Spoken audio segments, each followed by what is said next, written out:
Hey everyone. Hello there. Time for music again. How are you? All right. So we have a lot to do today as usual. And one thing that we're going to do, our very first thing that we're going to do today is sing some songs with Lag BaOmer today. I just have a couple of songs about shalom. And you know the word shalom, right? It means peace or hello or goodbye. And in this case, when we're singing our songs today, it's for peace. And I think peace is a nice thing to wish for, okay? All right? And to daven for, say tefillah for, okay? So, well, we're gonna do echo, all right? So get ready, put on your best echo voice.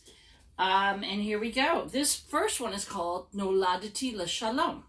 All right, here we go. My turn first, then your turn. You know how echo goes. Ani noladati. Good, your turn. Good. El hamangino. Now you. Ve'el hashirim. Your turn. Shel kol hamedinot. Noladati la. Sorry, my bad. Noladati la lashon. Now you. Vegam la makom. La ma'at lehamon. Sheyoshi lad l'shalom. Sheyoshi lad l'shalom. Good. This is my favorite part of the whole song. Get ready. All right, me first.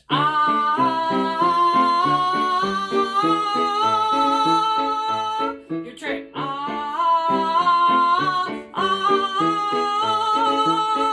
Ani noladati l'shalom, shirak yagia. Your turn. Ani noladati l'shalom, shirak yagia. Good. Ani noladati l'shalom, shirak yavo. Your turn.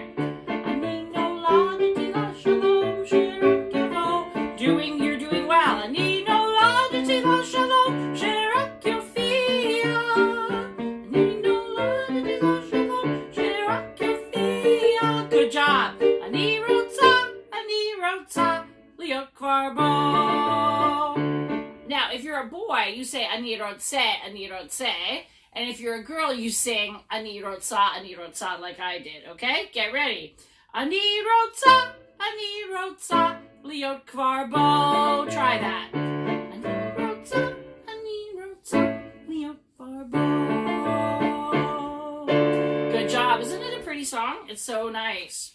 Okay, so we have one more song that if we have time at the end of music, which I'm going to try to save a little time, we have so much to do, Hine Ba HaShalom, which is another song with shalom in it. So we are actually going to switch over now to learn about Beethoven. And we have been learning about composers. Earlier in the year, we learned about Mozart, we learned about George Gershwin and Aaron Copland and some another couple of Jewish composers, and now we're going to learn about Beethoven.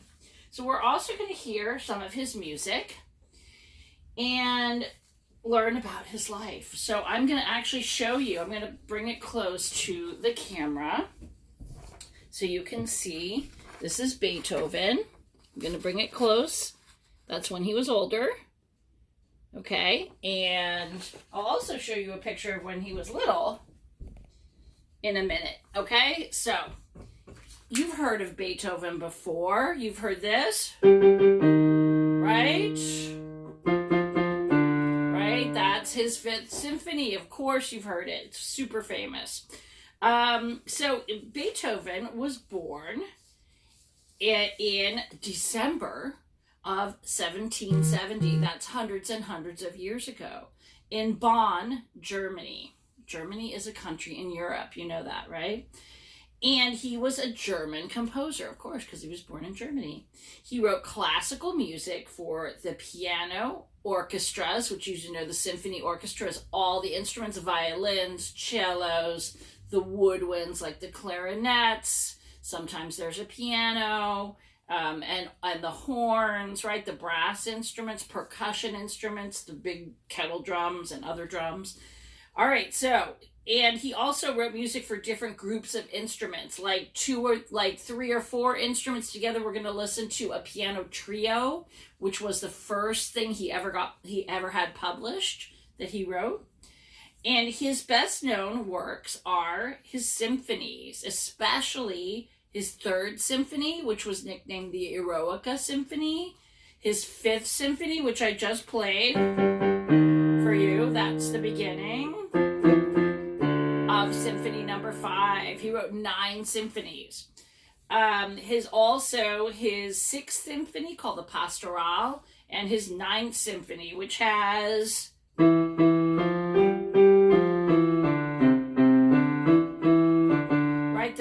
the big chorus sings it, the big choir. And there are words to go with that part of the symphony. Unusual.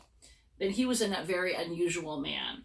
Okay, so we also are going to listen to some of his piano music. Beautiful. And when he was a young man, he was super talented from a young age, from 5 years old. And not quite as young as Mozart was when he started, by the way, right? You remember that. Mozart was like 3 or 2, right? Remember? Beethoven was popular with the rich and important people in Vienna, Austria, where he ended up living. He ended up settling in Vienna. We're going to find out about that. Okay, so what is going to happen now is I'm going to show you a picture of him when he was little. He was actually not so little. He was a teenager, but he was young. This is the picture of him when he was young, 13 years old. Okay. So very little is known about Beethoven's childhood. He was born on December 17th, 1770, as I mentioned, the 17th day of December. And his parents were named Johann von Beethoven and Maria Magdalena Kvaerich. So Magdalena's father, so that would be Beethoven's grandfather, right, had been a chef, the chief chef, like the main chef, at the court, the royal court of the Archbishop of Trier. So Beethoven's father was a musician, but he wasn't like a famous or important musician. He was a good musician though. And he worked at the court of the Elector of Cologne. Cologne is another place in Germany. This court was in Bonn, where Beethoven was born. That was the city. And it was here that Beethoven lived until he was a young man. So when I showed you the picture when he was 13, that's around the time that he moved. His father gave him his first lessons in piano and violin, not just piano, violin too. He was a child prodigy. That means he was like amazingly, unusually talented, like Mozart was. But while Mozart as a little boy was taken all over Europe, remember he traveled by his father, Beethoven never traveled until he was 17. So he was like well into his teens by the time he started traveling. By that time, his piano teacher was a man called Neef, who had learned the piano from a famous person who was the son of a famous person, Carl Philipp Emanuel Bach. He used to be called C.P.E. Bach. And he was the son of Johann Sebastian Bach. And we're going to learn about Johann Sebastian Bach probably next year, okay? All right, so Neef said to the elector that the young Beethoven should be given the chance to travel. Oh, finally, right? So he was allowed to go to Vienna. There he might have had 1 or 2 lessons from Mozart. Mozart, remember, our Mozart, the one that we learned about, the famous Mozart. Wow, lessons from him, can you imagine? But then Beethoven got a letter saying that his mother was very sick, so he had to hurry back to Bonn. And then, guess what? Because he knew how to play the violin, it was easy for him to play the viola, which is the slightly bigger cousin of the violin. And he played the viola, so he was able to play it. If you can play the violin, you can play the viola. And in the orchestra of the Elector. He started to compose and he made many friends. So he started to compose music. Some of these friends were musicians and others were very important people. Many of them were aristocrats, which is like noble people, like dukes and duchesses and, like they have in England, right? Okay. So, and these people would be able to help him in his career. Okay, so we're going to actually listen to now the first thing that Beethoven ever published, which was the piano trio, a group of piano trios. Trio is for 3 instruments together. Like if I had a piano, a violin, and let's say a flute, we would be playing a trio together. So we're going to listen to the first piano trios that he ever wrote that got published. This is not the first thing he wrote, but it's the first thing that was published. So he became famous from this work. Okay, so now let's pull it up. I'm going to pull it up. I have it all ready to go for you. Let's hope that there's not an ad. There might be. I hope not. Oh, there is. Of course there is. Okay, we're going to skip. It says we can skip. Okay, good. Here we are.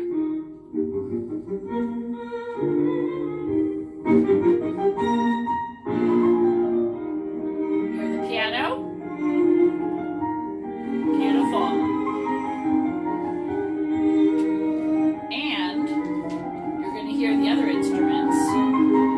You can already hear them. They're playing together. We have a cello and we have a violin. So it's a trio. Piano, cello, violin. So this is the first thing that Beethoven had published. And it made him start to be very well known because everybody loved these. You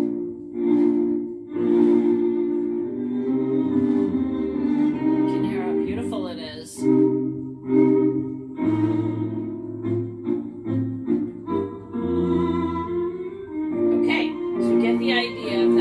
To play a little bit of that for you.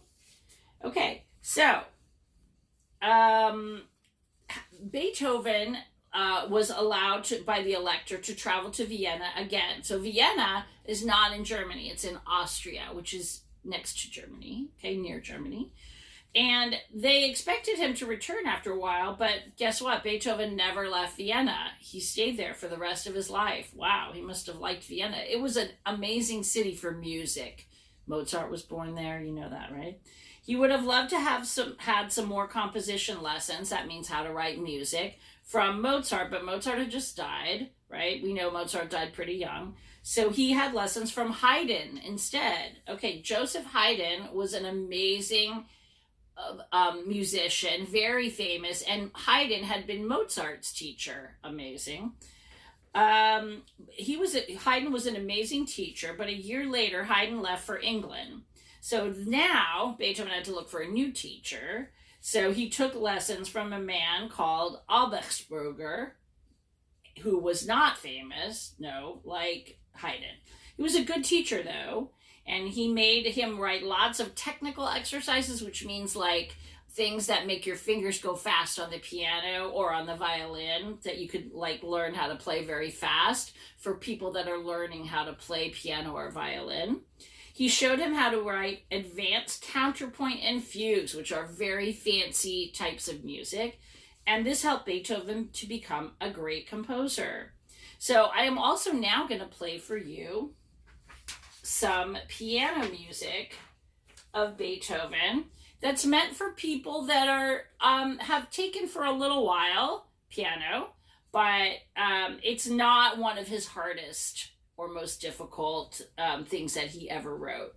Okay, so let's go back. I'm going to take us back, and we're going to go back here, and we're going to pull it up for you. It's called Rage Over a Lost Penny. It's so silly, that title, the name of the song. Who gets mad when they lose a penny, right? But you'll hear that it's super fast and super amazingly beautiful and exciting. It's like an exciting piano piece. It goes really fast. You have to play it as fast as you can. Here we go. Hear how fast she's playing?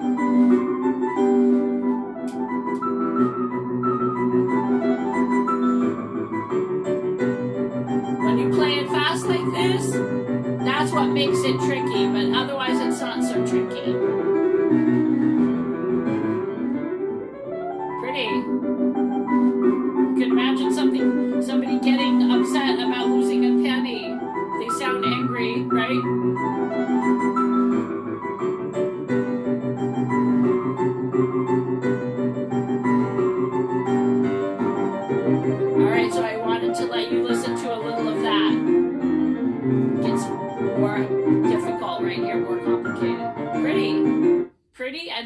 like exciting.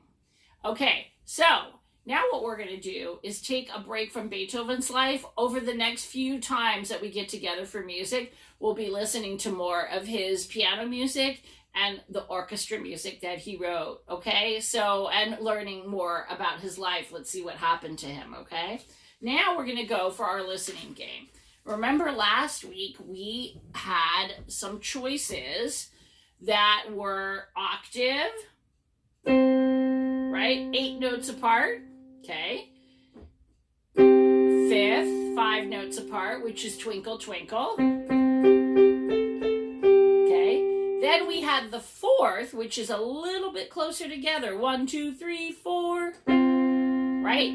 That was Here Comes the Bride. Or we said you could do ba-dum, ba-dum, ba-dum, ba-dum, ba-dum. Right? Okay. The Mexican clapping song. All right. Now, so we're going to review those 3. And we're going to add second in there, okay, because we're going to have 4 choices today. But let's just review the 3 choices first for a few times that you'll get to guess and listen and see what you can do. And then we'll add second in. So now we'll have 4 choices, okay? All right, so get ready for this. Here we go. Close your eyes.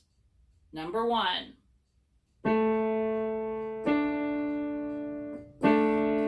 Good. I'm going to play it again. Keep those eyes closed.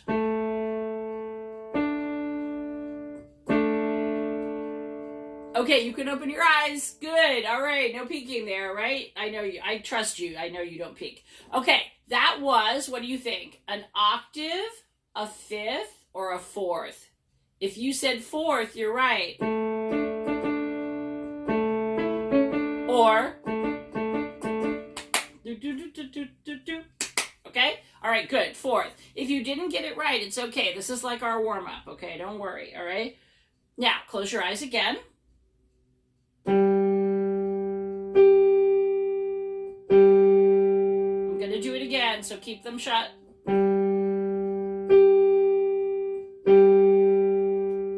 Okay, you may open.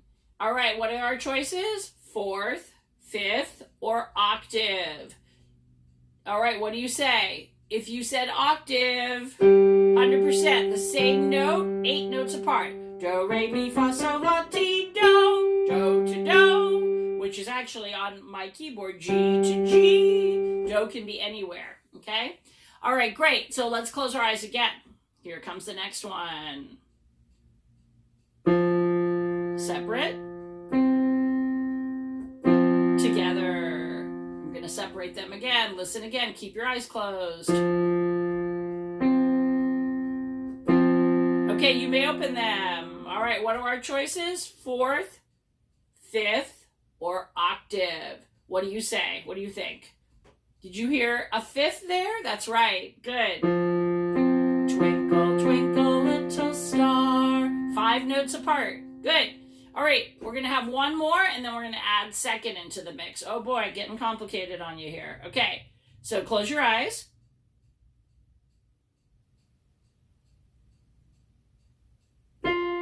Separate. Together. All right, keep them closed.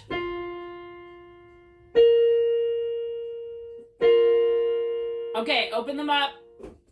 Okay, what do you think? Fourth, fifth, or octave? Did you say fourth? Bingo. Or Here Comes the Bride. Okay, good. All right, now we're going to add second into the mix. Oh, boy. All right. Second is actually, you know what? I'll tell you a secret. It's not really a secret. It's the easiest one out of all of the ones that we are learning. It's going to be the easiest for you. Honk, honk, beep, beep. Sounds very smushy, close together, right? Practically on top of each other. Here's another one. Honk, honk, beep, beep. Sounds, and it doesn't sound pretty together at all. And it's not the start of a song. I mean, there are many songs that start with second, but you don't need a song, okay? There's another one. Blurry. It sounds like blurry, right? And you can tell they're super close together. They're only one note apart. 1, 2. We count the first note. That's why we call it a second, the space between two notes, okay? All right, now close your eyes. So now we have 4 choices. Wait, don't close your eyes. Look at me for a minute. We have 4 choices. We have 4th, 5th, octave, or second, okay? All right, here we go. Close them. I'm going to do it again. Keep them closed. Good job. You may open them. All right. Choices: 4th, 5th, octave, or second. If you said octave, 100%. Good job. If you didn't, it's okay. We're going to have more chances, right, coming up. Okay, close your eyes. Here we go. Separate.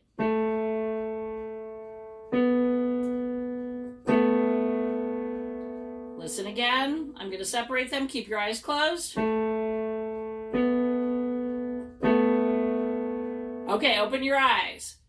4th, 5th, octave, or second. If you said second, the brand new one, you're right. Blurry, very close together, honk, honk, honk, beep, beep. Okay, all right, now let's do another one. Okay, close your eyes.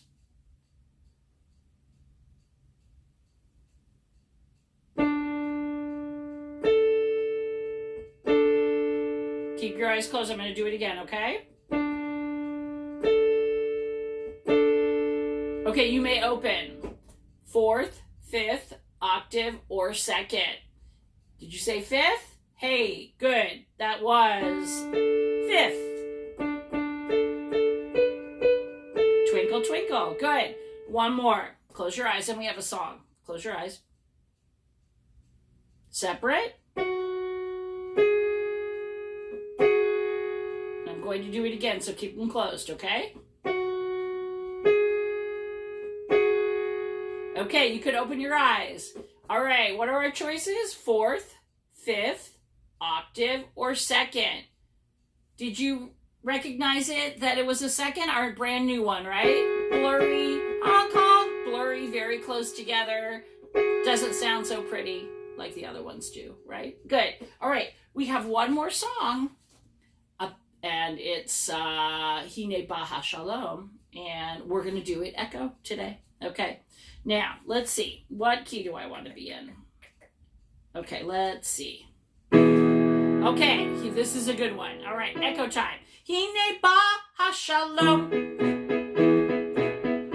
Uyatza l'darko shilshom. Ukarov, ukarev kol yom. Your turn. Good. Hine Baha Shalom. All right, let's do it again. Now we get to add the ba-da-dum, ba-da-dum. That's the best part, right? We're going to add that, okay? All right. See if you can do it with me. Hine Baha Shalom. And then ba-da-dum, ba-da-dum. Let's try it. That's my favorite part, okay? Hine Baha Shalom, ba-da-dum, ba-da-dum. You try it. Hine Baha Shalom, ba-da-dum, ba-da-dum. Good. Uyatza l'darko shilshom, ba-da-da-dum. Okay, so let's try that. Uyatza l'darko shilshom, ba-da-da-dum. Good. Ukarov, ukarev kol yom, ba-da-da-dum. Ah, that's a tricky one, right? Ukarov, ukarev kol yom, ba-da-da-dum. You did it very nicely. Hine Baha Shalom, ba-da-dum, ba-da-dum. Try it. Hine Baha Shalom, ba-da-dum, ba-da-dum. Good. All right, we're going to actually learn the rest of that song. That's the chorus, okay? That's the pizmon in Hebrew. And we're going to learn that song, the second part of that song, next time. Let's try Hine Baha Shalom together one more time. No echo this time, okay? Ba-da-dum, ba-da-dum. Get ready, okay? Hine Baha Shalom, ba-da-dum, ba-da-dum. Uyatza l'darko shilshom, ba-da-da-dum. Ukarov, ukarev kol yom, ba-da-da-dum. Hine Baha Shalom, ba-da-dum, ba-da-dum. Good job. All right. Do you like the ba-da-dum? I know, it's fun, right? Okay, guys, we're going to see you next week. We'll do more of that song, the second part, as well as more about Beethoven and more listening game too, okay? Great, you're getting really good at that listening game. It's getting tricky with 4 choices, right? Have a good day.